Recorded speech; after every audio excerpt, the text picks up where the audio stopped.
presentes y ausentes, papá, para gloria y honra tuya, en el nombre de Jesús, nuestro bendito Salvador Jesucristo. Amén y amén. Gloria al Señor, glorifiquen al Señor. ¿Se alcanzan a ver el título del tema? ¿Cómo dice? La aflicción en el mundo. Gloria al Señor. Así es, la aflicción en el mundo. En el mundo hay muchas aflicciones, pero vamos a entender un poquito por qué hay la aflicción. Amén. Gloria al Señor. Y dice la palabra del Señor muchas cosas acerca de la aflicción. De hecho, al estudiar este tema me pude dar cuenta que hay más de 60 textos en el que hablan acerca de la aflicción del hombre y la aflicción por las que estamos pasando. Hay más de 60 textos en los cuales también nos consuela en la aflicción y nos dice por qué hay aflicción. Y primeramente puse lo que es la definición de aflicción. La definición de aflicción del Hebreo 74:51, que es del diccionario del Strong, y significa desgracia, algo doloroso, una calamidad, algo difícil, algo penoso, es un desastre, es algo terrible, y también se considera como castigo. Esas son las definiciones de aflicción. Cuando alguien pasa, ya sea nosotros como hijos de Dios o alguien que no es hijo de Dios, que no conoce, y pasa por una situación de aflicción, alguna calamidad, desastre, algo, produce siempre pena. ¿Estamos de acuerdo? Porque pues cuando pasamos por algo, nadie quiere que se enteren que no estamos bien. Nadie quiere que se entere, todos queremos ser intachables y perfectos, que nunca pasemos nada, porque que no se enteren que yo estoy en esta situación. Y produce pena, pero no tendría que ser así, ¿verdad? No nos podemos esconder debajo de una cubeta, no nos podemos poner en una burbuja, ¿verdad? Porque es parte de la vida pasar por aflicciones, pero a veces no quisiéramos pasar por ahí, pero siempre son situaciones dolorosas, calamidades, algo difícil, penoso, es un desastre, es algo terrible. ¿Y qué produce? La aflicción produce, mis hermanos, en nosotros como cansancio, y en nosotros cristianos o no cristianos, produce un cansancio en nuestras vidas, porque al estar pasando por esa situación difícil se cansa uno. Hay aflicción que dura poco tiempo y hay unas situaciones que duran más tiempo, entonces produce un cansancio espiritual en nosotros y cansancio físico. También produce desánimo.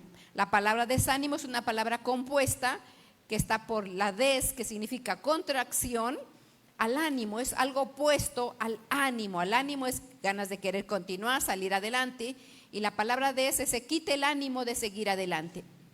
Y también produce cobardía.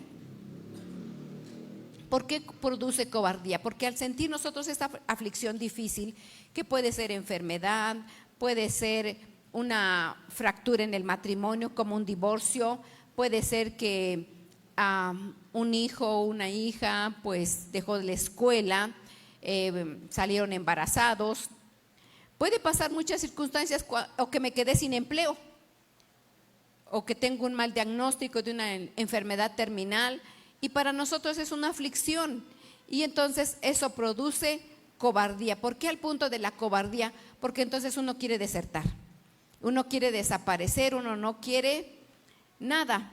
Pero es parte de la vida lo que nosotros pasamos, y esto no nos tiene por qué detener. Las aflicciones no se puede uno poner en una burbuja, no se puede uno meter en un cuarto metros bajo tierra, en una catacumba o en un cuarto encerrado. Ahí no lo podemos hacer, no podemos ser cobardes, porque las aflicciones se enfrentan. Y yo quiero que repitamos esto: las aflicciones se enfrentan, no se huye, no se es cobarde. Las aflicciones tenemos que enfrentarlas, no importa, cualquier situación difícil tenemos que enfrentar, no importa cuán difícil sea, no importa cuán penoso sea esa aflicción, si es un desastre, si es un castigo, si es una calamidad, sea doloroso o no doloroso, no podemos nosotros ser cobardes, no podemos desanimarnos, no podemos cansarnos, tenemos que enfrentar cualquier cosa difícil. Amén. Como hijos de Dios y como seres humanos, cualquier cosa espiritual o literal, como personas, como familia, tenemos que enfrentar. No se huye, no se es cobarde. Amén. ¿Hasta ahí vamos bien? Gloria al Señor. Entonces, dice la palabra de Dios, les comentaba que hay más de 60 citas en las cuales hablan acerca de lo que es la aflicción. Y solamente escogí 3 textos. No está escrito todo el texto, pero dice la palabra de Dios en Hechos 14:22. Dice que es necesario que a través de muchas tribulaciones, así dice el texto, es necesario. Y la palabra necesario es algo que necesitamos.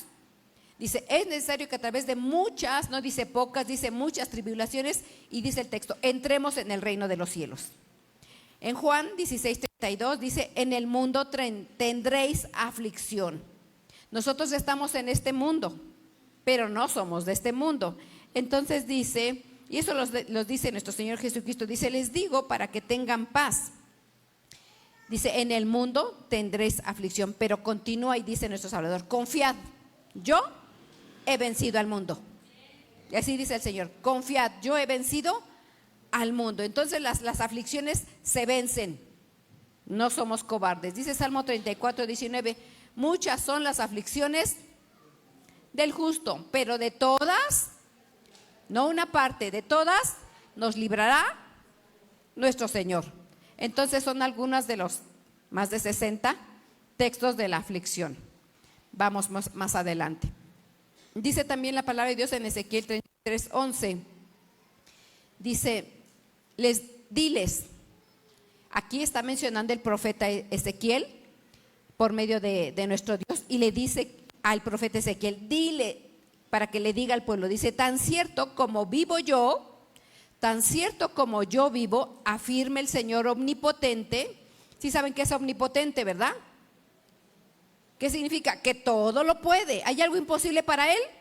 No, Él es el que todo lo puede. Entonces dice, tan cierto como yo vivo, afirma el que todo lo puede, que no me alegro con la muerte del malvado, sino que con que se convierta de su mala conducta y viva. Conviértete, pueblo de Israel, conviértete de tu conducta perversa, porque habrás de morir. Porque entonces la perversidad y el no hacer la voluntad de nuestro Señor nos trae y nos acarrea muerte. Muerte en lo literal, muerte en lo espiritual, porque trae una separación. Entonces eso es lo que el Señor no se alegra. Cuando alguien pasa en situaciones difíciles, no se alegra el Señor. Pero algunas causas de la aflicción es porque uno se aparta del Señor. Dice también Lamentaciones 3:31-33, dice, porque no rechaza para siempre el Señor. Porque no rechaza para siempre el Señor, antes bien, si aflige, también se compadecerá según su gran misericordia, porque Él no castiga por gusto, ni aflige a los hijos de los hombres. Voy a repetir esa segunda parte, dice, porque Él no castiga por gusto. ¿Cuántos somos padres aquí? Levante la mano, ¿cuántos somos padres? ¿Y cuántos les da gusto darle sus varazos a sus hijos? ¿Cuántos se alegran cuando le dan varazos a los hijos? ¿Verdad que no nos alegramos? Pero es necesario corregir. Aunque a los hijos les salgan bigotes, ¿verdad? ¿Cuántos papás ya sus hijos tienen bigotes y barbas? ¿Nadie? ¿Todos tienen bebés? Bueno, las señoritas no tienen barba, ¿verdad? Ni bigotes. Se lo depilan. No es cierto, todas son hermosas. Pero aunque los hijos ya, mientras estén solteros en nuestra casa, los papás tenemos que corregirlos, ¿verdad? Porque es parte de la disciplina, es parte de la disciplina. Entonces, así como nosotros no llamamos la atención y corregimos a nuestros hijos y nos agrade, dice, Él no castiga por gusto, ni aflige a los hijos de los hombres. Pero a veces es necesario. ¿Por qué es necesario que nosotros como padres corrijamos a nuestros hijos y les demos un poquito de aflicción? ¿Por qué?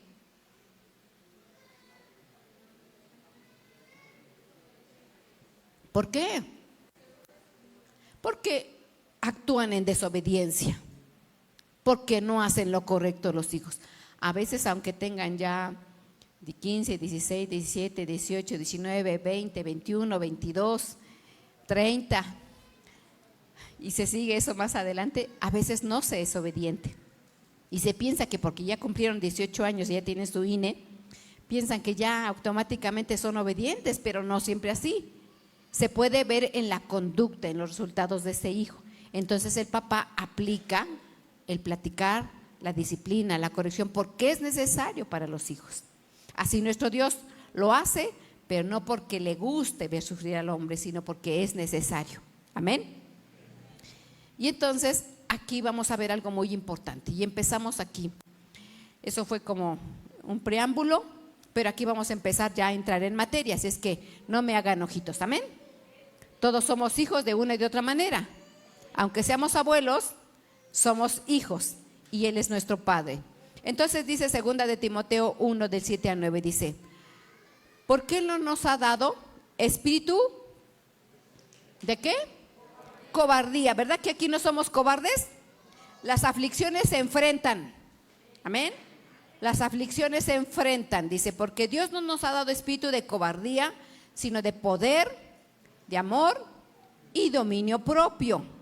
El dominio propio se tiene que practicar.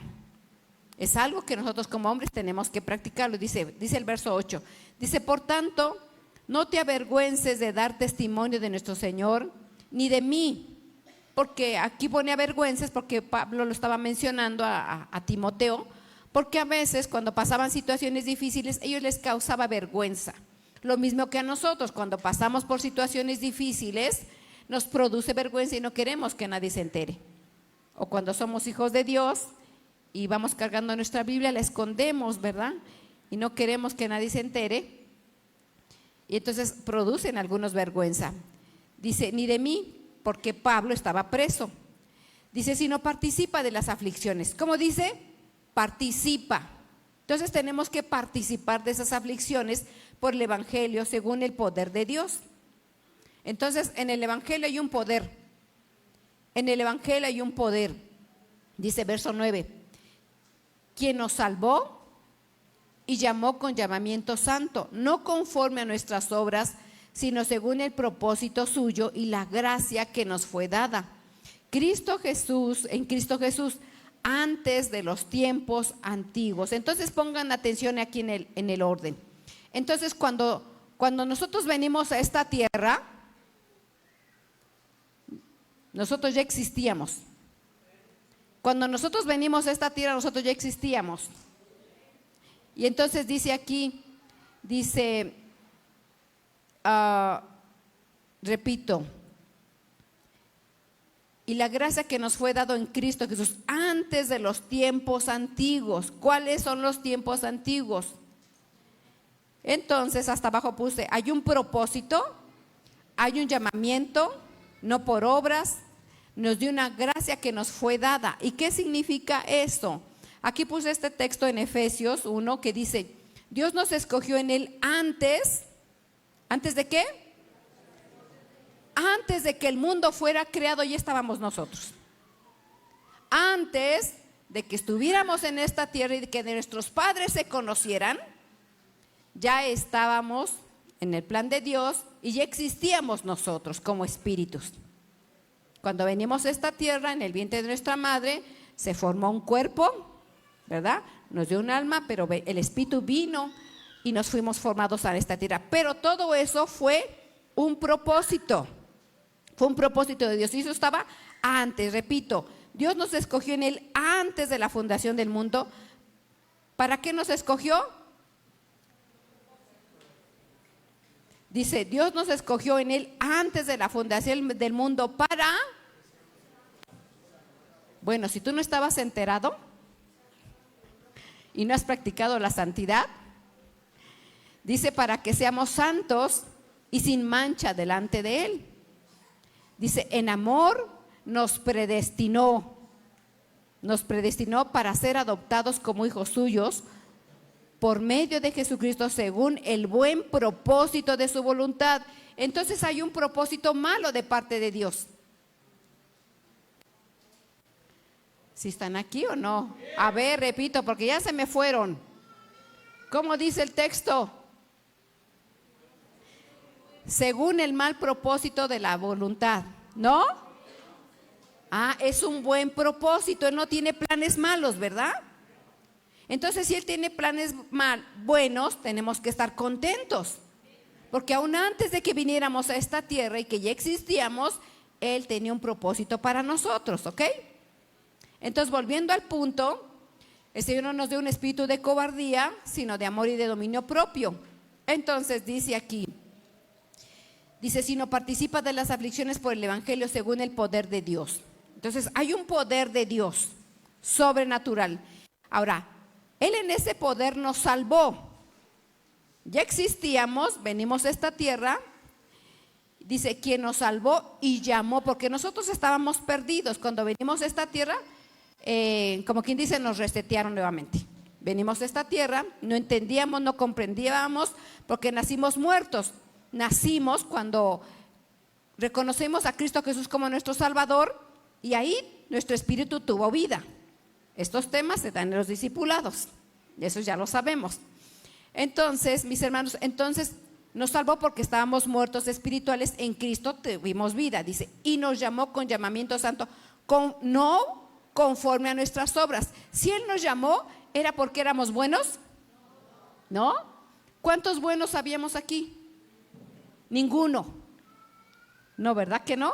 Todos cometimos pecados, hicimos cosas indecorosas que nos da pena de ahora comentarlas, ¿verdad? Porque se hizo en ignorancia, pero gracias a nuestro Salvador que nos perdonó. Entonces, si Él nos llamó, no fue por nuestras obras, porque dice la palabra de Dios que para que nadie se gloríe, simplemente fue por su amor, dice, según su propósito. Entonces, hasta abajo tenemos una línea. Y entonces, lo primero fue que hubo un propósito para nosotros. Desde antes de la fundación del mundo ya había un propósito bueno. Entonces, primero fue formado el propósito y después nos llamó. Y después nos llamó, pero no porque seamos buenos, y nos dio una gracia. Nos dio una gracia. ¿Qué significa eso? Nosotros, mis hermanos, ahora que le conocemos y entendemos y debemos entender, y nosotros como hijos de Dios debemos descubrir el propósito. Escúchenme aquí. Cada uno de nosotros tenemos que descubrir el propósito por el cual Dios nos llamó. ¿Cuántos conocen su propósito? ¿Cuántos conocen su propósito?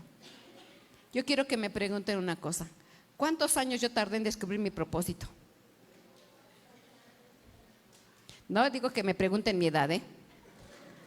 ¿Cuántos años tardé en descubrir mi propósito? Pues perfectamente todavía no lo tengo, ¿verdad? Pero al menos ya entiendo mi propósito. ¿Saben cuántos años me tardé en descubrir mi propósito? Pues yo conocí al Señor desde mis padres eran pastores. Me bauticé a los 8 años y no entendía mi propósito. Me casé y no entendía mi propósito. Empecé a estudiar y no entendía mi propósito.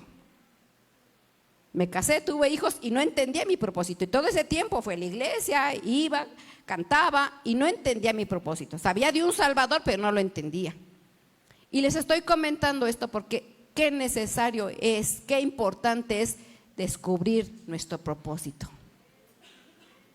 Porque cuando uno no entiende su propósito, uno le busca a la derecha, uno le busca a la izquierda, uno se va para arriba, otro se va para abajo y anda uno así, miren, porque no encuentra ruta. Y Dios planeó un propósito para cada quien. Y cuando no entendemos nosotros, ni nosotros como padres entendemos el propósito de nuestros hijos, hasta impulsamos a nuestros hijos a caminos que no Dios no quiere. Y por eso hay aflicción. Por eso hay aflicción, por eso hay problemas. Porque a lo mejor tú no sabes que tú tienes un hijo evangelista. Y tú quieres que a fuerza sea pastor. O tú quieres que sea abogado. Y en la abogacía se violan muchas leyes. Entonces lo estás metiendo en un camino que no es correcto para tu hijo. Y va a haber aflicción en el hijo y va a haber aflicción en ti. Entonces por eso tan importante que nosotros podamos descubrir y conocer ese propósito en nuestras vidas. Porque a veces nosotros nos aferramos en una cosa y Dios no quiere eso. Siempre nosotros como seres humanos no estamos viendo las cosas espirituales y buscamos todas las cosas terrenales. Tú tienes que estudiar, tú tienes que prepararte, tú tienes que ser empresario, tú tienes que hacer esto, tú tienes que casarte, tener hijos, edificar casa, tener profesión, pero en el último lugar ponen al Señor. Entonces, cuando pasa eso hay aflicción, porque si Dios preparó un propósito, Él quiere que camines en sus obras y que cumplas ese propósito. Pero nosotros humanamente andamos buscando ese camino que no va de acuerdo. Entonces, yo pregunto a ustedes, ¿cuántos se sienten llenos? ¿O se sienten vacíos? ¿Se sienten incompletos? ¿Cómo se sienten ustedes? ¿Nadie dice nada? ¿Cuántos se sienten tristes, vacíos, que aunque tengan dinero no les llena? Que aunque tengan casa no les llena, que aunque tengan una profesión no les llena. Y no porque sea malo.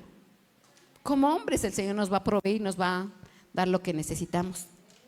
Pero solamente nosotros vamos a estar bien cuando andemos en ese propósito. Entonces sí nos vamos a saciar, sí nos vamos a llenar, nos vamos a sentir plenos, porque estamos en ese camino, en ese propósito.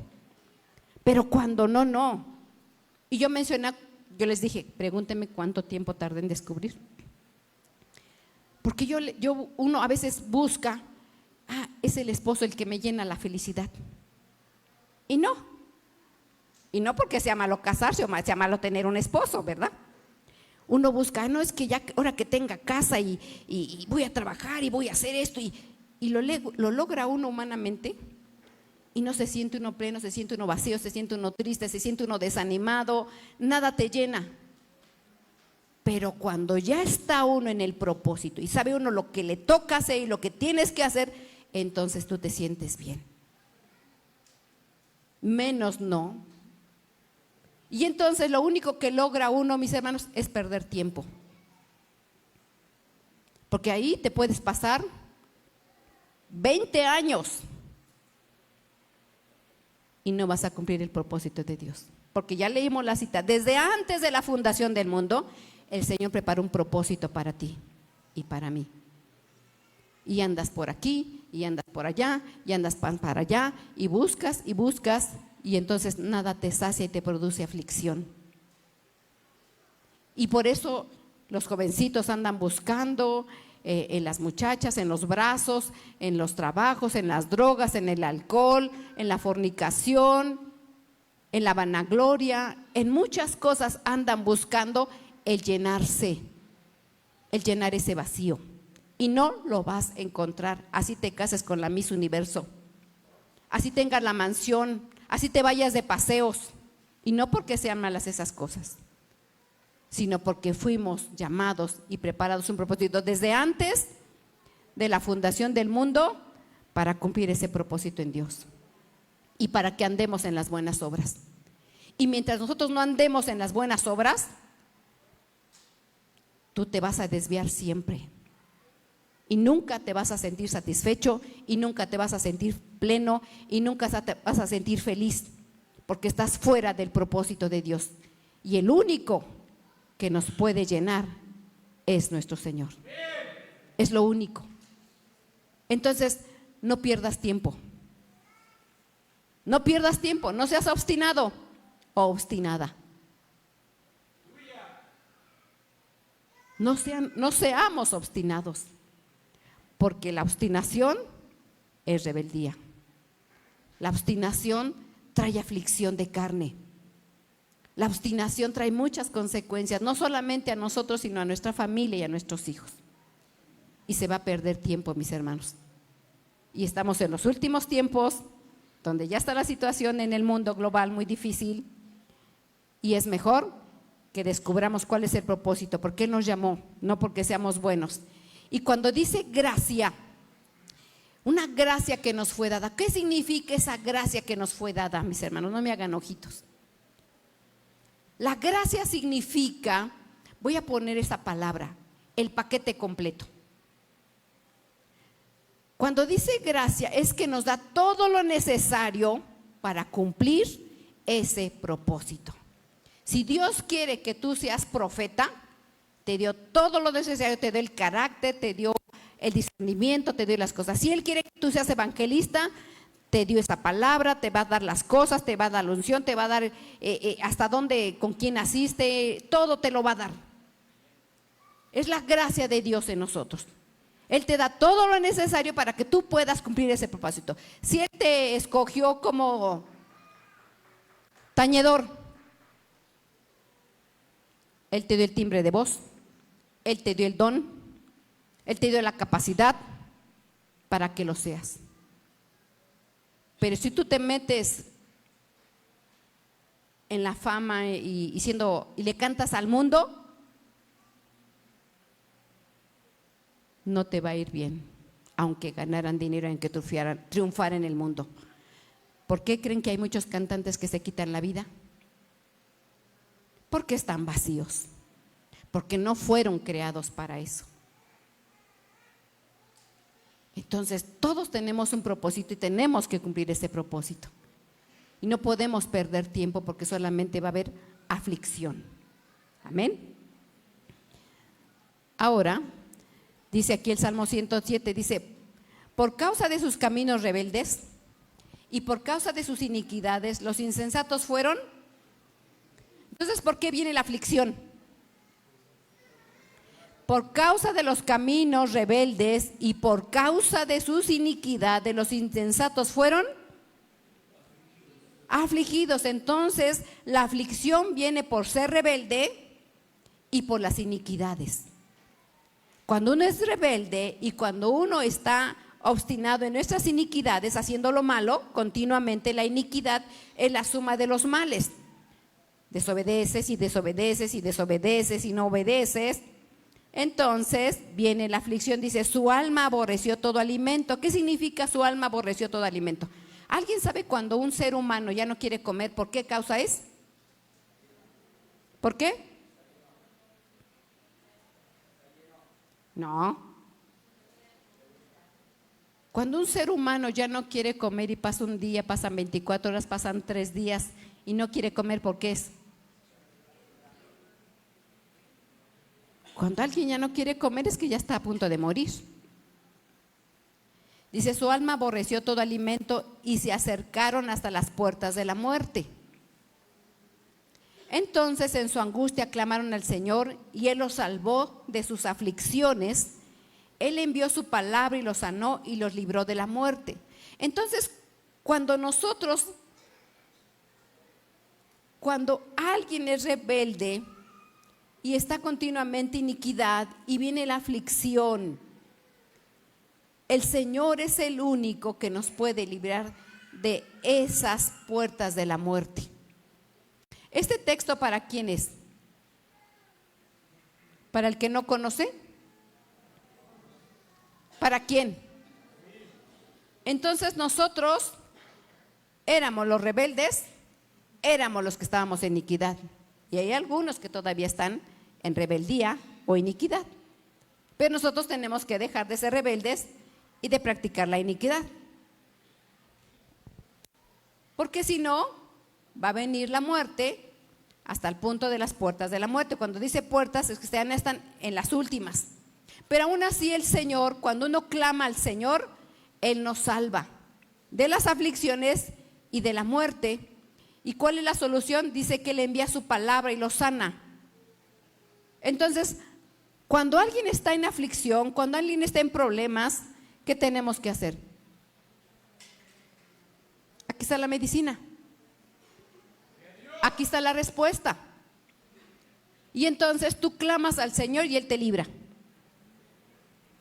Cuando estás en aflicción, tú no tienes que correr, tú no tienes que ser cobarde, tú no te tienes que desanimar.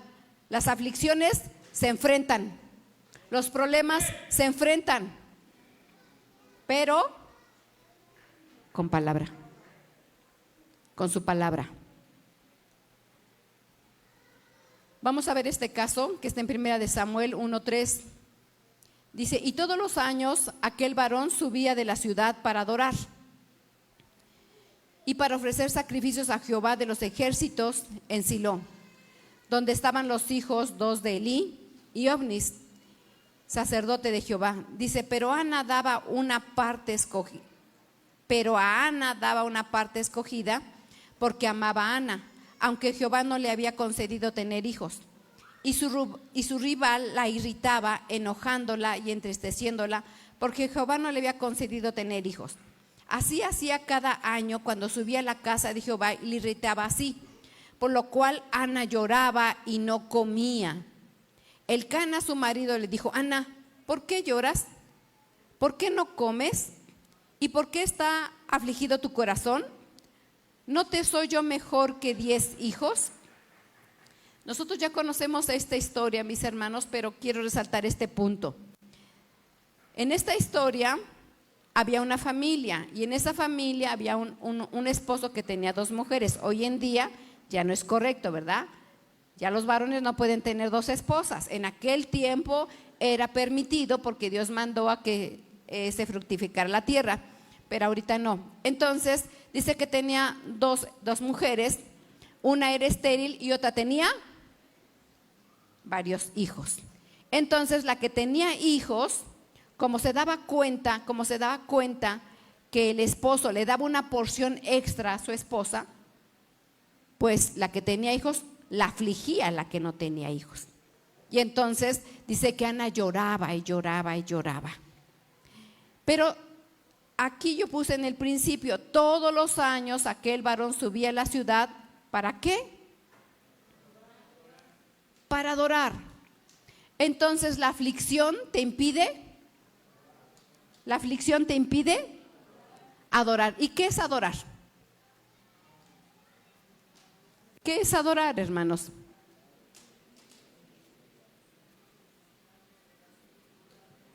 ¿Es lo que hicimos ahorita, cantar?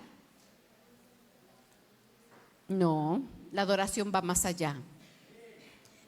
Es exaltar, reconocer, hablar bien, honrar, elogiar el nombre de nuestro Señor. Entonces, cada vez que ellos iban al templo, porque tenían que ir al templo, cada vez que ellos iban, dice que esta se llamaba Penina. Penina irritaba a la que no tenía hijos. Aquí en esta familia hay varios puntos muy importantes. En esta familia, ahora sí que todos se peleaban el amor del esposo, ¿verdad? Y muchas veces nosotros andamos peleando amores. Y por pelear amor, nosotros no podemos disfrutar y adorar a nuestro Dios, porque andamos siempre peleando el amor del esposo, peleando el amor de los hijos, buscando cosas y afanándonos en cosas, y nos impide adorar al Señor. Entonces la aflicción te impide adorar al Señor. Y dice aquí que Penina siempre irritaba y la hacía enojar y la entristecía. Entonces esto lo hacía Penina. Pero en este caso de esta familia era Penina la que la hacía enojar. Pero yo te digo, cada uno de nosotros tenemos una Penina cerca. ¿Cuál es tu Penina? ¿Sí me estoy explicando? Todos nosotros en nuestra familia tenemos una Penina. ¿Cuál es tu Penina? ¿Qué te hace enojar? ¿Qué te hace poner triste? ¿Quién es tu Penina? ¿El que el esposo no te quiera? ¿El que no te aumente el gasto? ¿El que tus hijos no te obedezcan? ¿El que no tengas trabajo? ¿El que no puedas tener una casa?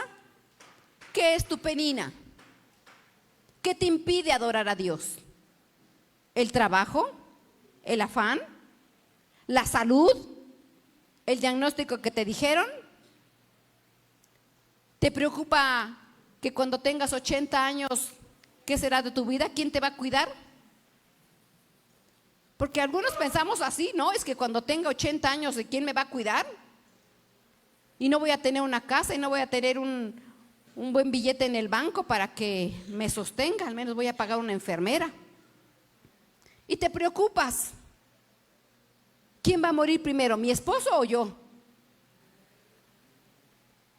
¿Me va a dejar mi esposo o no? ¿Voy a estar sola o no? ¿Me van a cuidar mis hijos o no?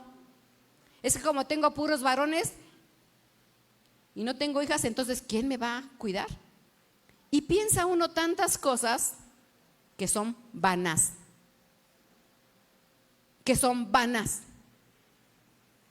No sabemos si el próximo año venga el Señor o en 10 años venga el Señor.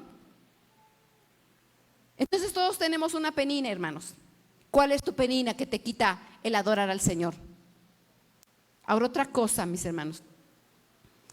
Dios tiene propósito con cada uno de nosotros, ¿verdad? ¿Verdad que ya lo entendimos?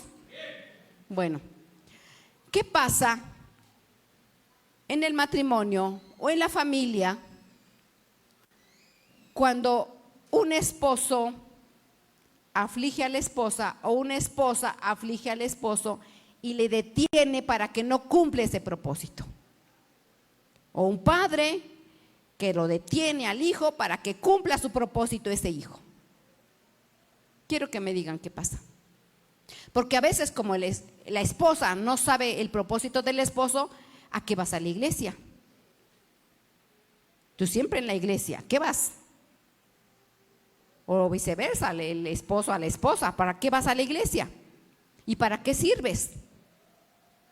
Y entonces están impidiendo el propósito. ¿Qué pasa con eso? Porque no sabe, porque si supiera el propósito del esposo o la esposa el propósito del esposo, ándale, corre, ve a hacer lo que tienes que hacer. Nuestro Señor quiere que hagas eso, vea, apúrate. Porque entonces están atrasando y perdiendo el tiempo. Y no se está cumpliendo el propósito. Déjenme decirle, mis hermanos, que tanto mi esposo como yo tardamos en descubrir el propósito. Y cuando yo tenía a mis hijos chiquitos, me decía mi esposo, ¿qué tanta iglesia y qué tanta iglesia? Porque yo me metí a estudiar escuelas teológicas. ¿Qué tanta iglesia y qué tanta iglesia? Lo digo con respeto a este testimonio para que pensemos nosotros lo mismo. Me decía, ¿qué tanto? Tú tienes un compromiso conmigo y con mis hijos. Puedes ir, pero tantas horas no. Y yo, muy cabizbaja, le dije, Señor, ¿qué voy a hacer? Yo sí quiero estudiar, pero Él no quiere. Yo ya hice de comer, ya dejé limpio, ya hice todas las cosas y me apuro para poder estar en la escuela. Y después de días de estar en oración, ¿qué creen que pasó?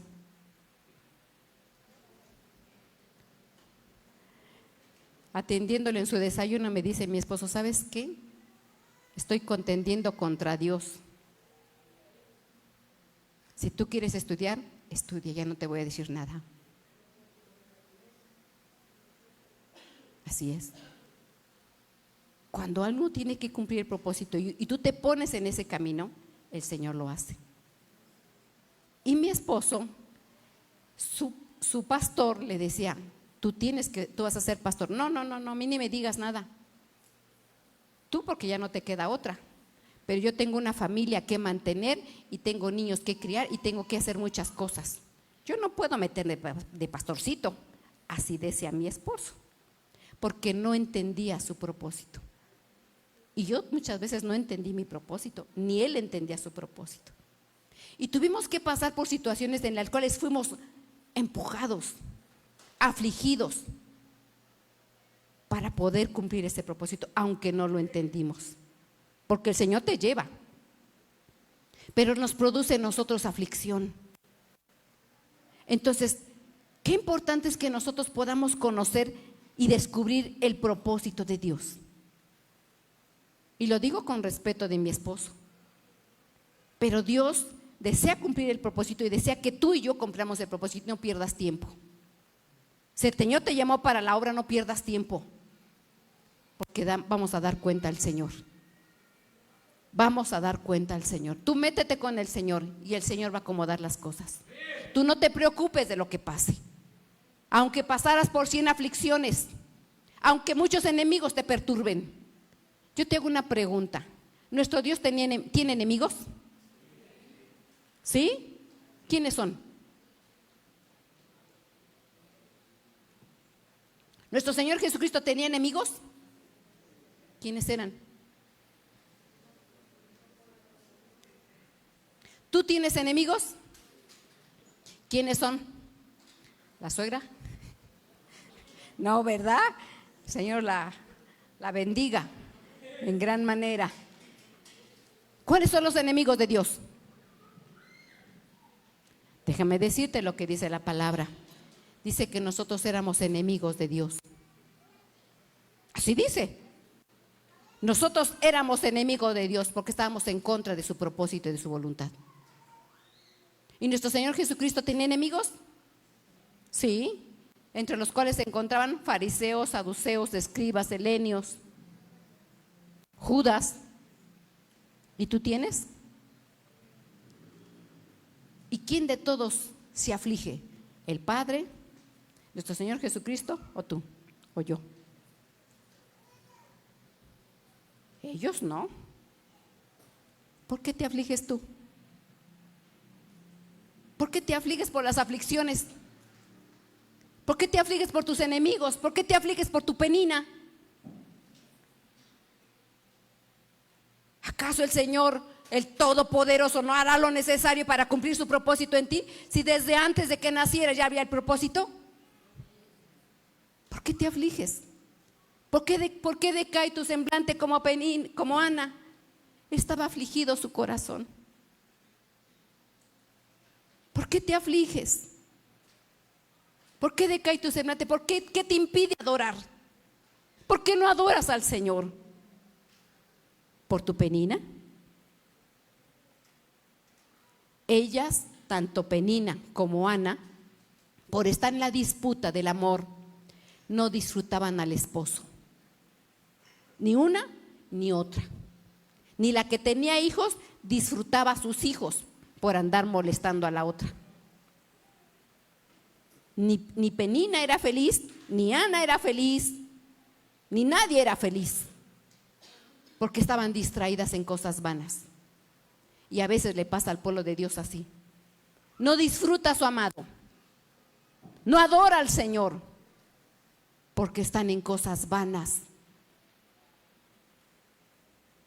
No disfrutamos al esposo, no disfrutamos a los hijos, no disfrutamos el bien del Señor por estar en cosas vanas. Y eso no es lo que Dios quiere. Tenemos que adorar al Señor, tenemos que buscarle.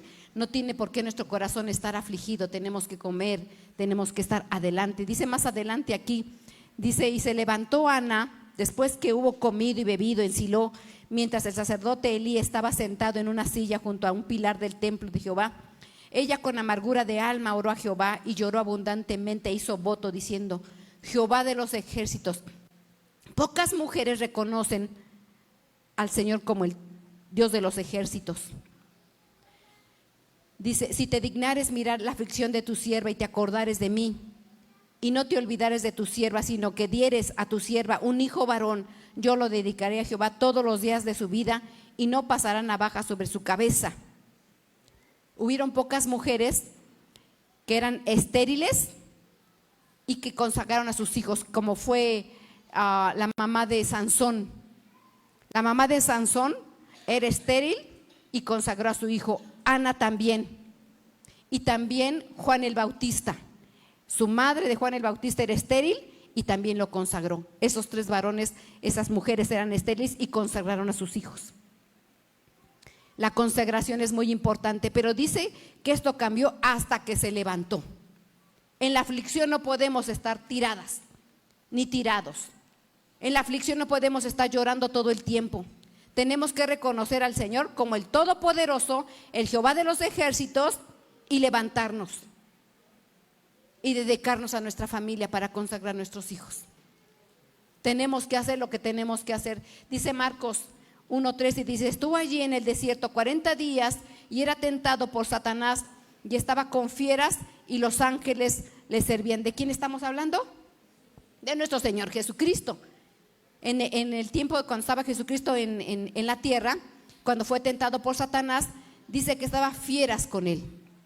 Entonces, si nuestro Señor Jesucristo tenía fieras, ¿nosotros tenemos fieras a nuestro alrededor? Sí. ¿Pero él se afligía? No. Nosotros no tenemos que afligirnos. No importa si tenemos principados a nuestro alrededor, si tenemos fieras, si tenemos aflicción, levántate, camina, enfrenta. Enfrenta la aflicción, no te puedes detener. Dice aquí Génesis 16, 5, 9, dice, entonces Sarai dijo a Abraham, este es otro caso. Entonces Sarai dijo a Abraham, mi afrenta sea sobre ti, y yo puse mi sierva en tu seno, y viéndose embarazada, me mira con desprecio, juzgue Jehová entre tú y yo. ¿Quién fue de la idea de que Sarai le diera a la sierva Agar a Abraham? Sarai. En esta familia Dios le había dado promesa, ¿a quién? A Abraham. Directamente Dios le dio promesa a Abraham, ¿verdad? Pero entonces, ¿hubo falta de fe o no hubo falta de fe? Sí. ¿Y Abraham es el padre de la fe? ¿Y qué pasó? Todavía no estaba al 100, ¿verdad? La fe. Porque la fe es evolutiva. Entonces, dice que cuando Agar ya estaba embarazada, dice que vio con menosprecio a su mujer. Y respondió Abraham a Sarai, he aquí tu sierva en tu mano, haz con ella lo que bien te pareciere. Y como Sarai la afligía, ella huyó de su presencia. Y halló el ángel de Jehová junto a una fuente de agua en el desierto, junto a la fuente que está en el camino de Sur, y le dijo a Agar, sierva de Sarai, ¿de dónde vienes tú y a dónde vas? Y ella respondió, huyo de delante de Sarai mi señora. Y le dijo el ángel de Jehová, vuélvete a tu señora y ponte sumisa bajo su mano. Dios establece un orden, mis hermanos. Establece el orden de los patrones y de los empleados, de los jefes, de los trabajadores.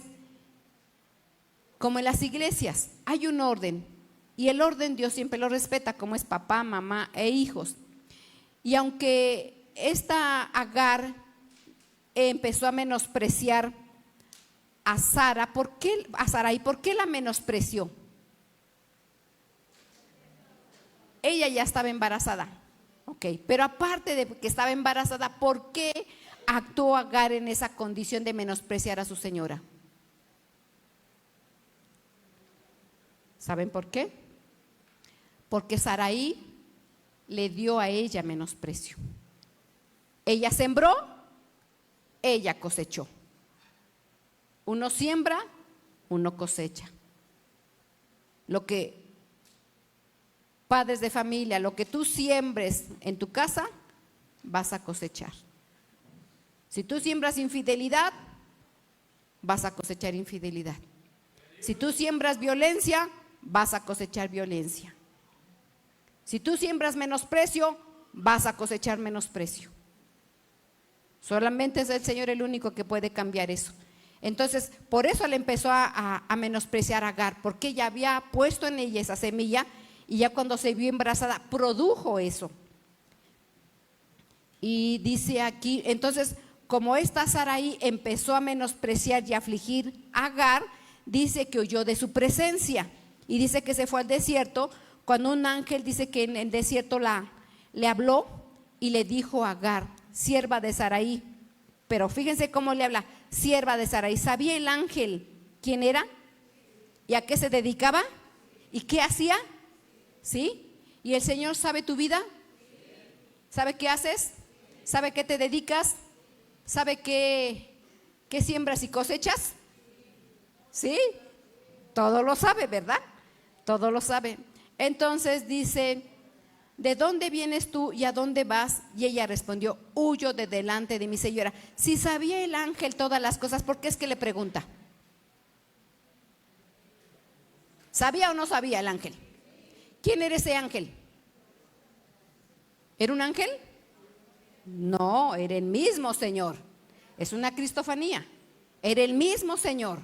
No era un ángel, era el mismo Señor. ¿Pero por qué le pregunta? Porque es importante que uno reconozca su condición. Es importante que nosotros reconozcamos nuestra condición. Sí, Señor, entonces el Señor no obra. Y le dijo el ángel: vuélvete a tu señora y ponte sumisa. Porque si Dios estableció un orden de jerarquías, ella tenía que regresarse y ponerse en ese orden. Porque al Señor no le gusta esa desobediencia. Ahora, nuestro Dios, que conoce todas las cosas, ¿a quién le dio palabra en esta familia, nuestro Dios, de promesa? Abraham. Dice más adelante: y le dijo también el ángel de Jehová: multiplicaré tanto tu descendencia que no será contada por causa de la multitud. ¿A quién le dijo esto? ¿A quién? Agar. Se lo dijo a la esclava. Esto se lo dijo a la esclava. Y le dijo el ángel de Jehová: multiplicaré tanto tu descendencia que no será contada a causa de la multitud. Y le dijo también el ángel de Jehová: he aquí, tú has concebido y darás a luz hijo y llamarás su nombre Ismael, porque Jehová ha oído tu aflicción. Entonces llamó el nombre de Jehová con que ella hablaba: tu Dios me ves. Porque dijo: ¿no he visto también aquí al que me ve? Por lo cual llamó el pozo del viviente que me ve. He aquí, está entre Cades y Beret. Hago pregunta: Dios le dio promesa a Abraham, ¿sí? En una familia, en esas familias estaban los patrones y estaban los esclavos, ¿verdad? Como hoy en día hay familias que tienen, pues, quien les apoya en las labores domésticas, ¿sí? Los siervos, los trabajadores, ¿se enteran de las situaciones de la familia? ¿Sí? ¿Sí se enteran o no se enteran? ¿Tienen orejitas grandes o qué? Pues si andan pasando por ahí se enteran, ¿verdad? Y supongo que Agar era lo mismo o no era lo mismo. ¿Agar se enteraba de lo que pasaba en la familia? Sí, se enteraba. Y también porque se la dieron como mujer para Abraham, ¿verdad? Entonces, ¿Agar sabía que se le había dado una promesa a Abraham? Sí sabía. Sí sabía. Y de todos ellos, díganme ustedes si Dios le dio palabra a Sarai.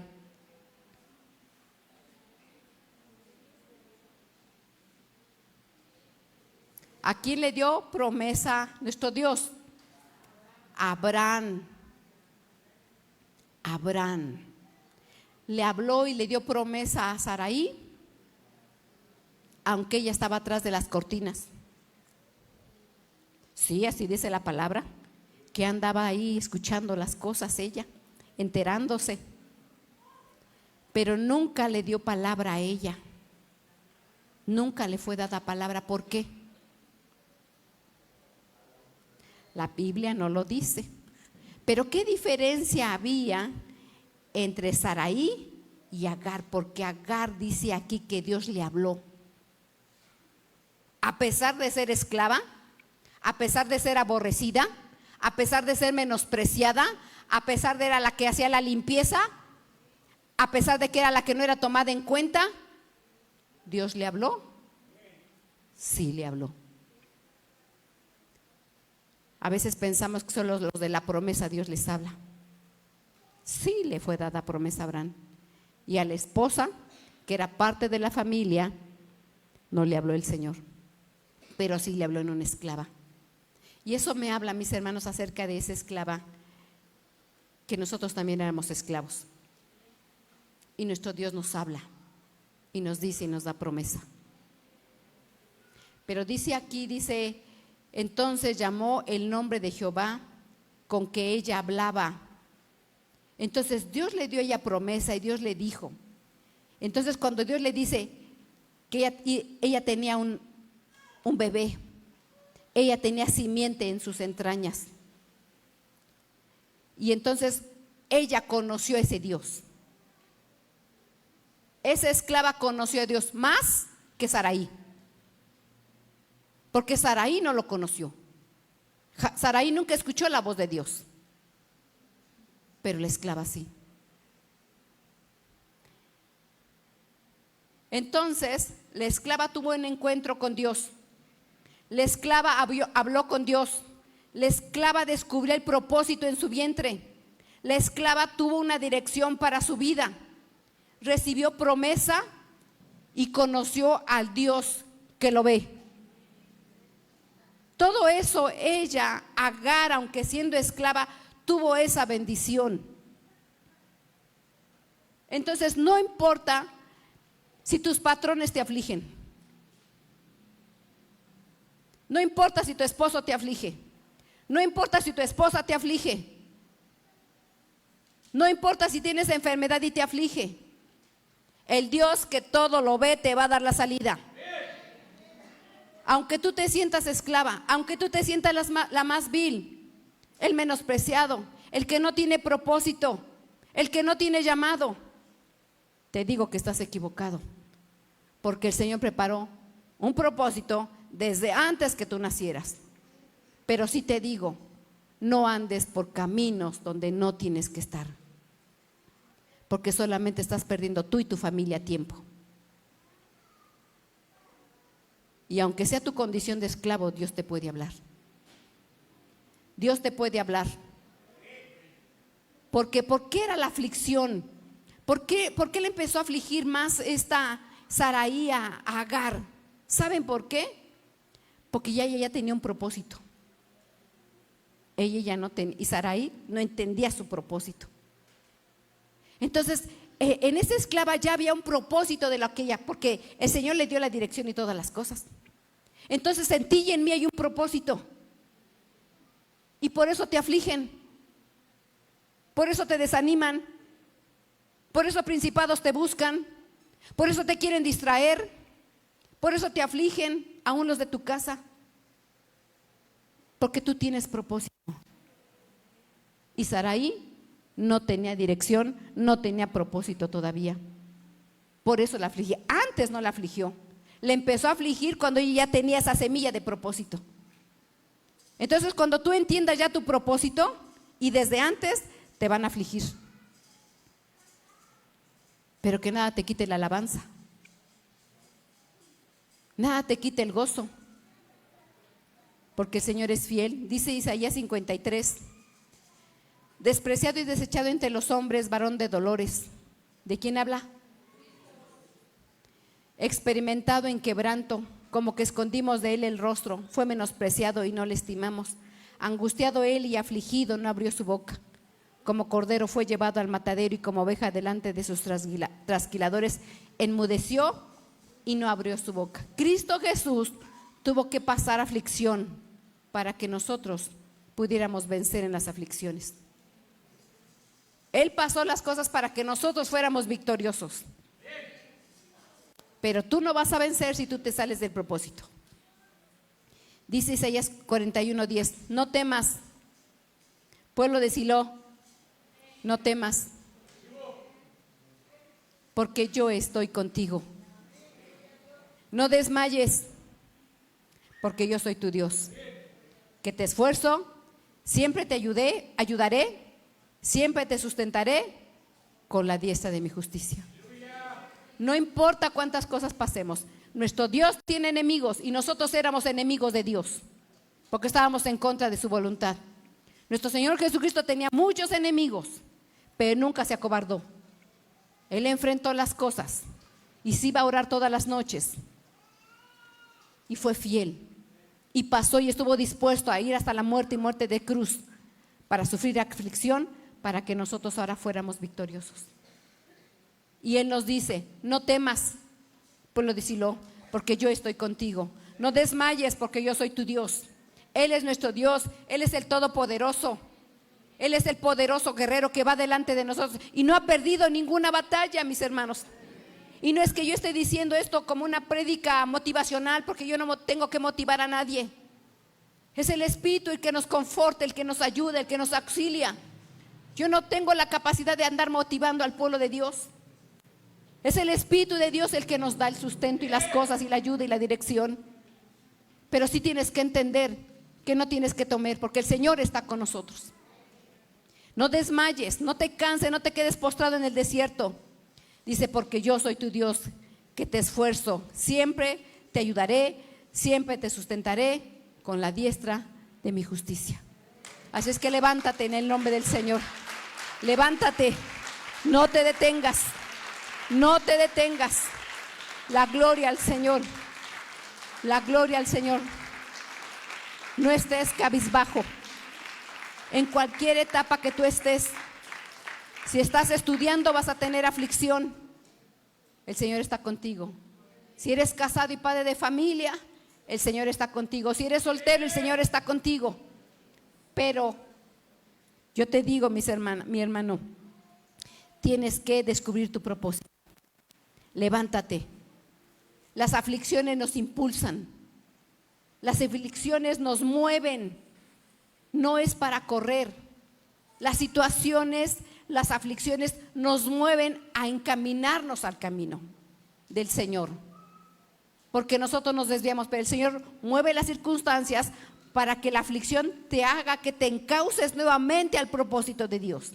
Cada vez que tú te salgas de ese propósito va a venir más aflicción para que el Señor te mueva y tú te encauces en esa línea del propósito de Dios. Así es que no te salgas y busca del Señor. Pongámonos de pie, mis hermanos. El que todo lo ve, el que todo lo hace, el todopoderoso, el hacedor de maravillas está con nosotros. No se aflija tu corazón, no tengas miedo, mis hermanos. Él es el poderoso que no ha perdido ninguna batalla. No importa por qué aflicción, vuélvete al Señor. Si estás pasando por aflicción es porque te desviaste de su propósito. Vuélvete al Señor. Vuélvete al Señor. El que todo lo sabe, Él conoce tu condición. Pero tienes que reconocer. Por eso el ángel le preguntaba a Agar: ¿de dónde vienes? ¿A dónde vas? ¿Y qué estás haciendo? Dice: es que huyo de mi señora.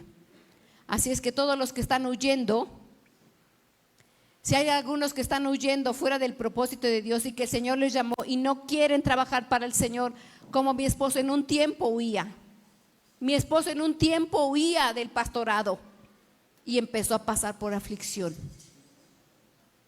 Todos los que huyen pasan por aflicción. Así es que todos los que huyan de su Señor, todos los que están huyendo de su Señor, ven y dile: perdón, me equivoqué.